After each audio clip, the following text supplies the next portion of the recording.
होली की कथा। बहुत समय पहले हिरण्यकश्यप नाम के राक्षस ने ब्रह्मदेव की तपस्या करके अमर होने का वरदान मांगा। जब ब्रह्मदेव ने अमृता का वरदान देने से मना कर दिया तो उसने मांगा कि उसे संसार में रहने वाला कोई भी जीव जंतु, राक्षस, देवी देवता और मनुष्य मार न पाए।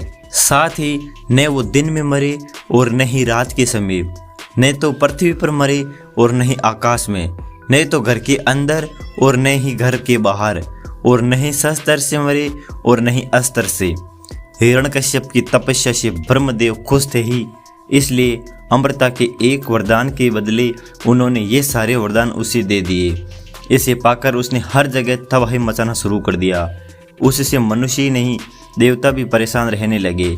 वह अपनी शक्ति से दुर्बलों को सताने लगा। हिरण्यकश्यप से बचने के लिए लोगों को हिरण्यकश्यप की पूजा करनी पड़ती थी। भगवान की जगह जो भी हिरण्यकश्यप की पूजा करता वह उसे छोड़ देता, और जो उसे भगवान मानने से मना करता उसे मरवा देता या अन्य सजा देता। समय के साथ राक्षस हिरण्यकश्यप का आतंक बढ़ता गया। कुछ वक्त बीतने पर हिरण्यकश्यप के घर विष्णु भगवान के परम भक्त प्रहलाद का जन्म हुआ। हिरण्यकश्यप ने प्रहलाद को कई बार विष्णु भगवान की पूजा करने से मना किया और कहा, मैं ही भगवान हूँ, तुम मेरी आराधना करो।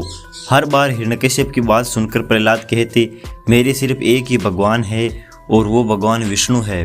प्रहलाद की बातें सुनकर हिरण्यकश्यप ने उन्हें मारने की कई कोशिश की, लेकिन वह सफल नहीं हो पाया। भगवान विष्णु अपनी शक्ति से हर बार हिरण्यकश्यप के सारे प्रयास विफल कर देते थे। एक दिन हिरण्यकश्यप के घर उसकी बहन होलिका आई। होलिका को आग में न जलने का वरदान प्राप्त था। उसके पास एक कंबल था जिसे लपेटकर यदि वह आग में चली जाए तो आग उसे नहीं जला सकती थी।